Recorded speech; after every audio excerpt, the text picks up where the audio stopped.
चाहे व्यक्ति हो, चाहे परिवार हो, चाहे उससे बड़ी इकाई कोई ग्राम हो, समुदाय हो, या राष्ट्र हो, या विश्व हो, इन सभी के कल्याण और सुख का आधार दो चीजें हैं, स्वास्थ्य और शिक्षा।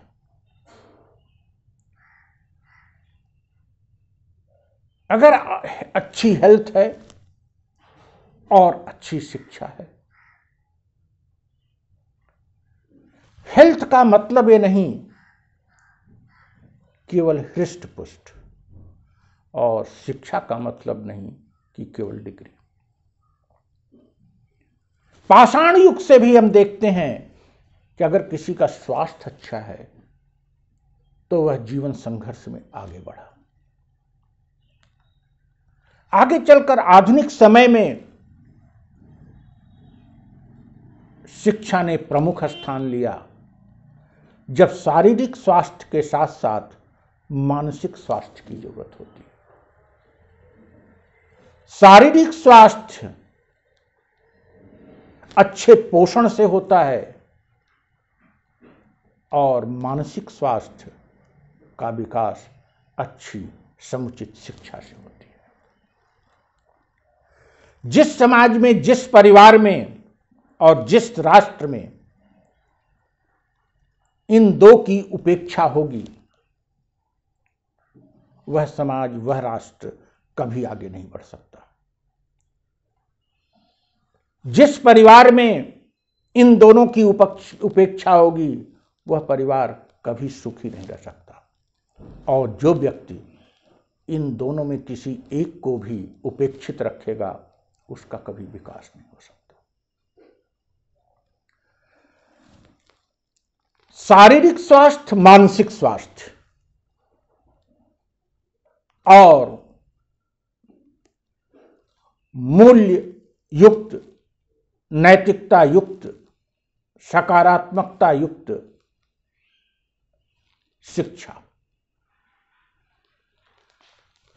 आज बच्चों के शारीरिक स्वास्थ्य पर ही ध्यान नहीं दिया जा रहा है। यद्यपि कोरोना संकट ने सबको सावधान कर दिया, आज गार्जियन भी और सरकार भी शारीरिक स्वास्थ्य और पोषण के बारे में सावधान हो चुकी है। यह बात दूसरी है कि इसके लिए कोई दीर्घकालिक नीति नहीं बन सकी। बच्चों का शारीरिक स्वास्थ्य कैसे अच्छा होगा? उनके बचपन में उन्हें अच्छा पोषण मिले और उन्हें खेल कूद के अवसर मिले, और प्राथमिक और माध्यमिक स्तर के विद्यालयों में खेल कूद के, व्यायाम के समुचित अवसर हों। आज विद्यालयों में चले जाइए, ये दोनों बातें लुप्त हो गई। नाम मात्र के लिए व्यायाम का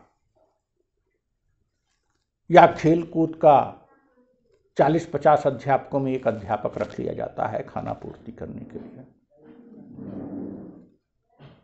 खेल कूद के फंड को व्यय करने के लिए कुछ डेट्स फिक्स कर दी जाती हैं, लेकिन नियमित रूप से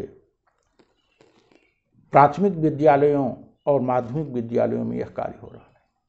यह सरकार आई तो योगा शुरू की, ऐसा लगा कि योगा के नाम पर ही कम से कम शारीरिक व्यायाम होगा विद्यालयों में, लेकिन वर्तमान सरकार की जो हालत है, घोषणाएं कर देना और उस पर मोदी ठप्पा लगा देना और फिर भूल जाना।